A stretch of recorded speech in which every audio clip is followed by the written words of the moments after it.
Once again, good morning, and thank you for joining another session of Azure Power Lunch. As you know that we record these calls and we place our recordings on our YouTube channel. So if you don't want to be recorded, you may want to drop off now. And with that, let's start with our topic of discussion, which is we are going to be talking about today around standby pools for virtual machines. As you know that here's a quick agenda.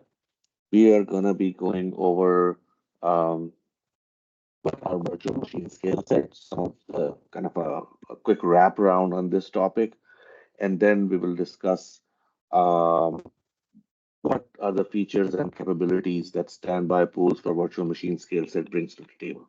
So with that, let's quickly jump into the topic. And folks, really appreciate if you just let anybody in. That would be fine if I'm not looking at the screen. Thank you. So virtual machine scale set are virtual machine, a set of virtual machines sitting behind a load balancer.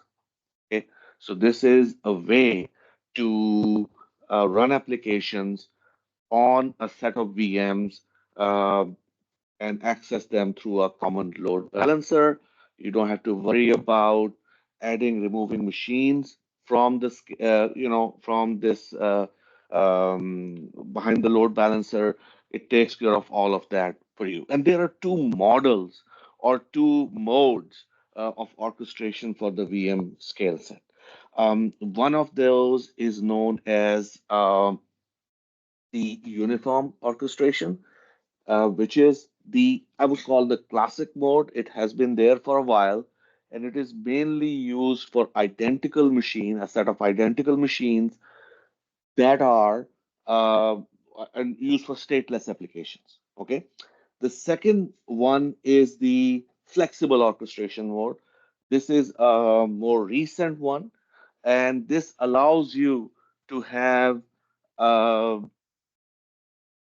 be able to use machines which are either identical or of a different types. You can use those and have achieve high availability for those VMs. Okay, so with that, I just want to show you a quick comparison of these two. Give me 1 second. Go to the next slide.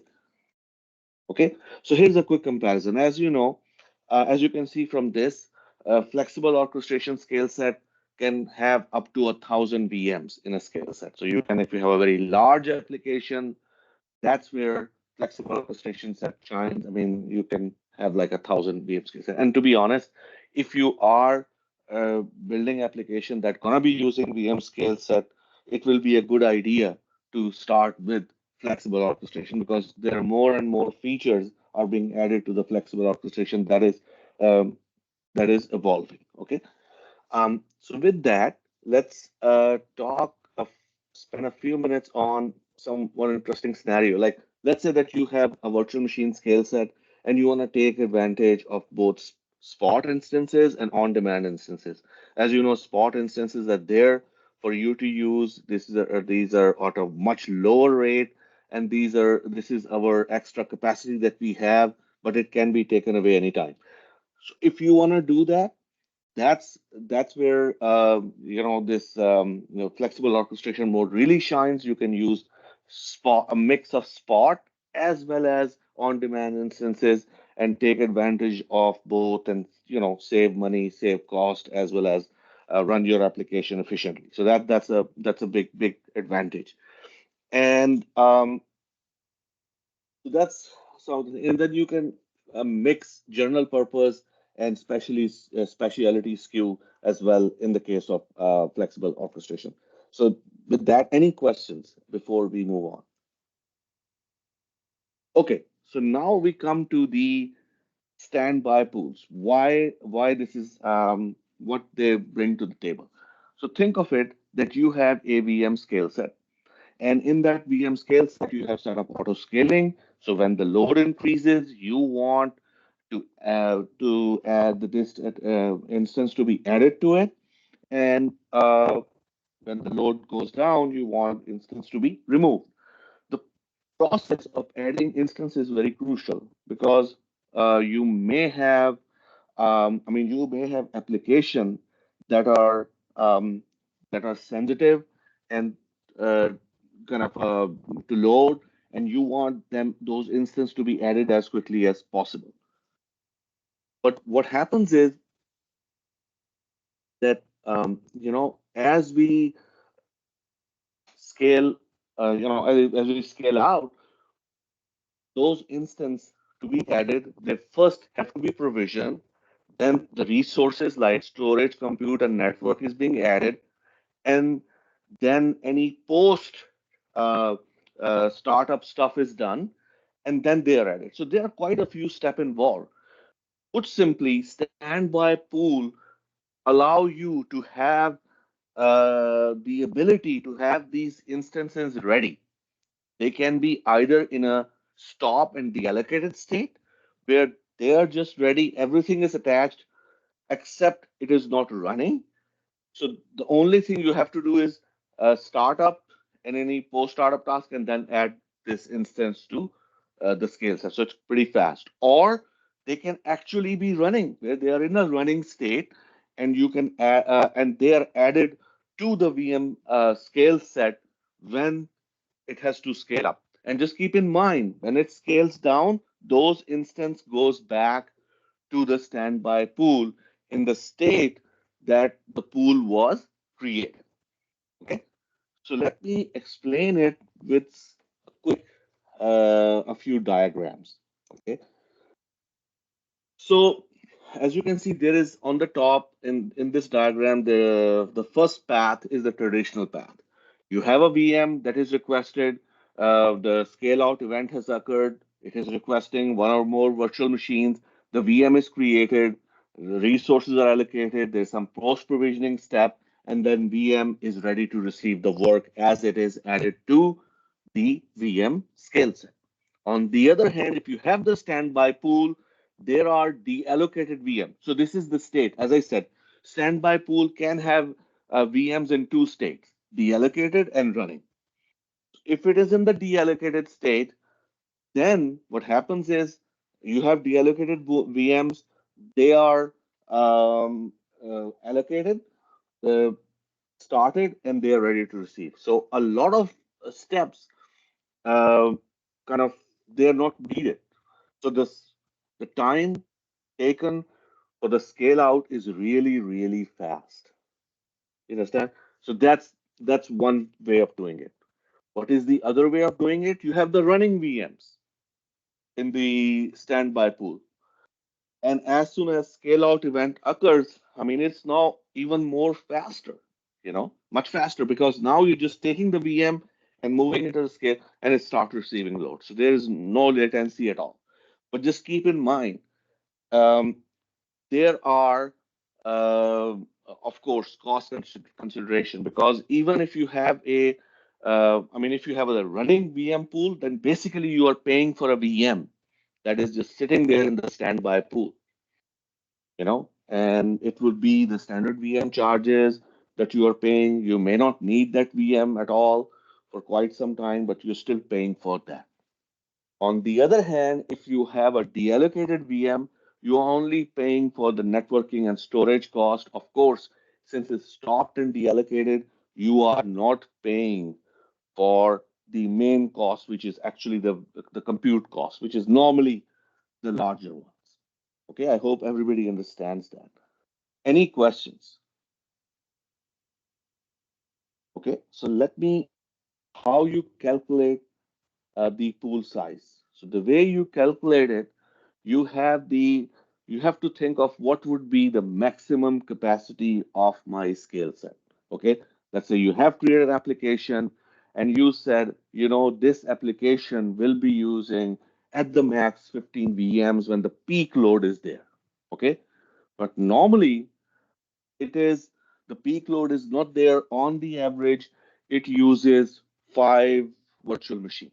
Okay, so um, you have the max load, and then you have the uh, standard pool size. So basically, it's like 5 is normally the regular load, and 15 is the maximum. So your standby pool size will be 15 minus 5 equal to 10. So basically, you can have 10. So what will happen is as the load increases, those instances start moving from standby pool into your virtual machine scale set, start taking load, and as it goes to peak, all the instances are moved from the standby pool into the VM scale set, and at that moment, the VM scale set have 15 instances. Your standby pool has 0 because all of these are moved to VM scale set, and that's how and it has scaled up and all of that. Okay. Any questions, folks? Hey, Navid, just a quick question on the standby pool. Sorry, Len, are you asking a question? Yes, can you hear me? I cannot hear you. I'm sorry. Check, Navid. Please, let me see if there's something in the chat window. Basically, you can have capacity reservations. You can have reserved capacity, and as if those VM instances are running, they will be taking away from your capacity reservation. Just keep that in mind. So let's say that you did a reserved capacity for a certain VM size, and you have a running VM standby pool. They will be taking from your reserve capacity. So yes. So your question, the answer to your question is yes. I hope that's clear. So by the way, if they are deallocated, then there is no running compute. So that doesn't apply to it. Got it? Okay. There are, and we will come back to it. Let's take a look at a quick demo. So first of all, just keep that in mind that in order to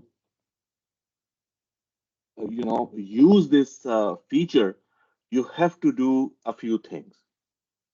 So first, what we're going to do is we're going to go back to our subscription. This is my subscription.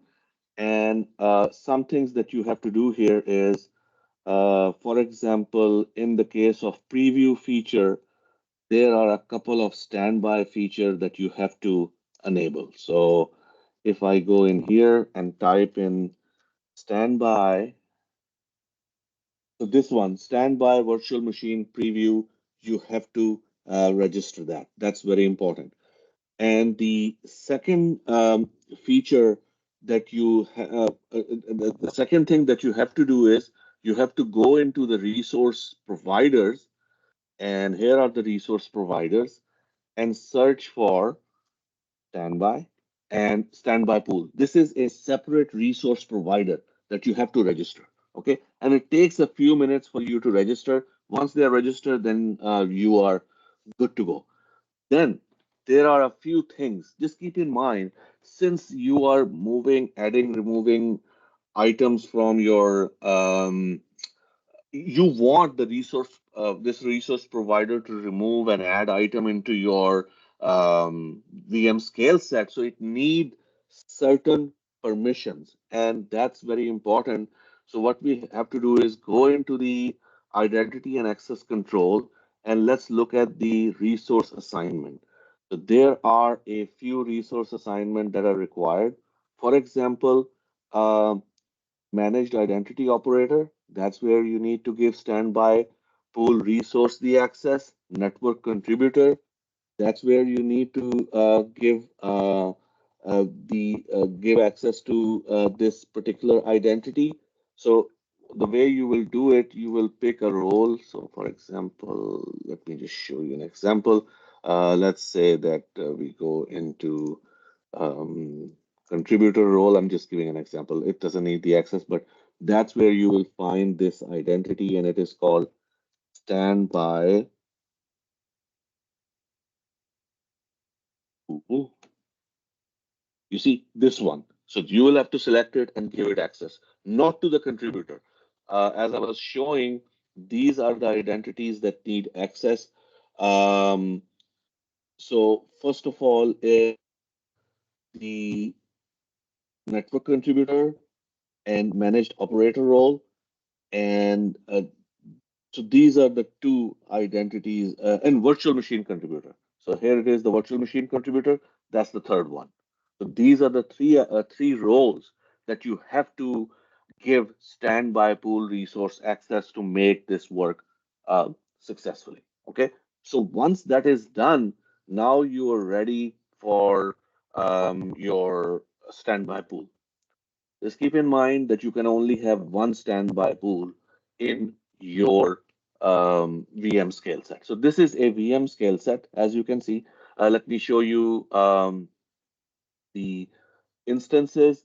There are two instances in the scale set. They are running, and I need to create a standby pool. Okay. So first of all, let's click on Manage Pool and let's see what happens there. So what it's going to ask you, what is the so there is instance count is 2, and by default it selects stop deallocated, and we're gonna keep that. So what is the maximum capacity? So just keep in mind, maximum capacity is what is the maximum that your VM scale set can go up to. So let's say that we can go up to 4. So now, I mean, simple math. Max capacity minus instance count is going to be the size of your standby pool. And just keep in mind, you cannot have standby pool of different types. It can be a provisioning state. Provisioning state. It can be either running or stop deallocated. Okay. As I said, with stop deallocated, you have all the resources except compute available, so you are paying only for like network and storage, not compute. So of course, it's a cheaper option, but still, VM has to be started up and then added to the pool, so it's a bit slower. On the other hand, if you have the running VMs there, then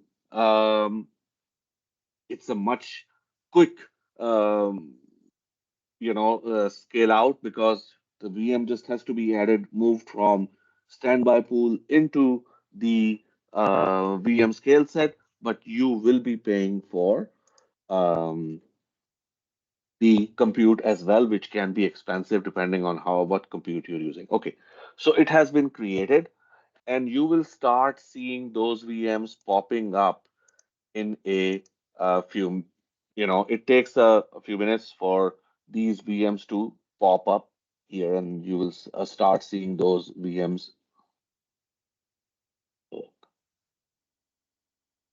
Okay, so that's how the the scale set will work, and what will standby pool will work with the VM scale set. So while this is coming up, let's take a look at certain limitation. First thing is, it's very important to know you cannot use standby pool uh, with a VM scale set that is using spot instances. Okay, and you can only have one standby pool. You cannot have more than one standby pool. As you can see here, there is only one standby pool you can have, and it will have instances, and you cannot have a standby pool in a different region or different subscription. I mean, that makes sense. And it cannot be used with uniform orchestration. It's only available with flexible orchestration. As I said, that flexible orchestration is the way forward. It's how this thing is, I mean, moving forward, that's going to be the dominant orchestration. So if you are planning to create um, certain VM scale set for your application, go with the flexible orchestration. Just keep in mind, if you create, you have to set the orchestration mode at the creation time. You cannot change it after creation. So if you are doing a VM scale set, you have to set it up at the creation time. If, for example, for some reason, um, you have um, created a VM scale set with a uniform orchestration, you want to go to flexible orchestration, you have to basically create a new VM scale set, you know, or rebuild your existing skill set. I mean, whatever that means, basically drop it and create a new VM skill set, or create another VM skill set with flexible orchestration model, and then move your load over there. So in any case, that's the important thing. So let's go back to our VM pool. Let's see what's happening. You see, those two VMs have come up. So these are the VMs that are there in stopped and deallocated state in the case we need the load. If we need to increase the size, I can, let's say I want to change the maximum capacity. Let's say I need more VMs. I'm going to do five. Okay. If the max capacity is five, five minus two, three. So there will be one more VM that will be added here soon. Okay, so that's how the the standby pool work. Okay, so while this VM is coming, any questions? Please feel free to post in the chat window or feel free to ask. And Len, I hope I answered your question. All right, thank you. Okay, so let's do a quick recap. Going back to um, going back to the spot in the VM scale set standby pools. So first of all, as you know, the VM scale sets are a set of VMs sitting behind a load balancer. We don't have to worry about removing, adding VMs from the load balancer pool. VM scale set takes care of it. There are two orchestration mode for VM scale set. The classic one is the uniform. That's been there from the day one.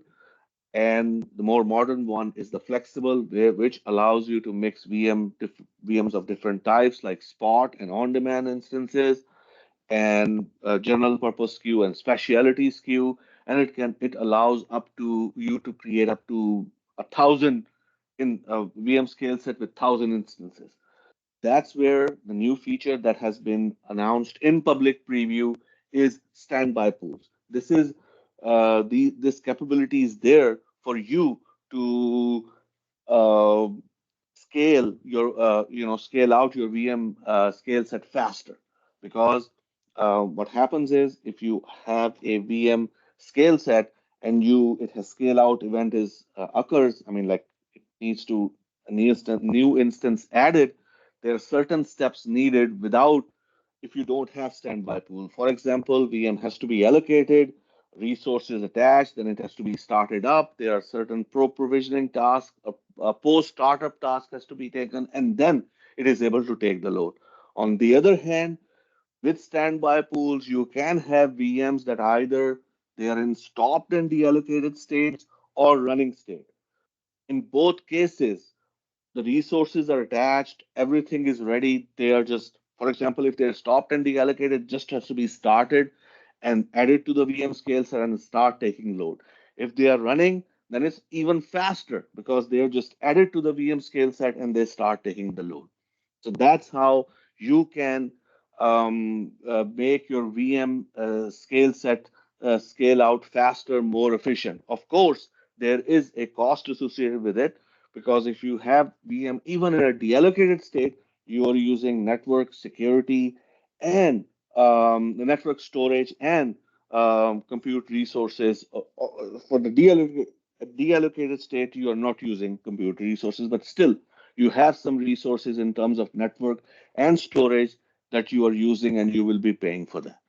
If they are running states, then of course the compute cost is there as well. So you have to decide what type of workload you have and how much instances that you need in the standby pool for your VM to for a VM scale set to scale out faster.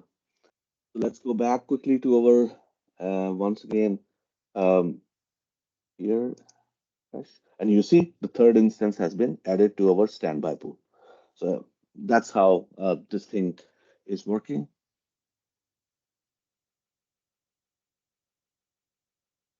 Oh, that's a good question. Yeah, hibernate state. Yeah. That's a good one. Yeah, Len, you wanna submit that to probably in some feedback. So yeah, that would be a good one. Um, so yes. So if you wanna keep the VMs in a hibernate state. Yeah. So any questions, folks? We have 3 more minutes.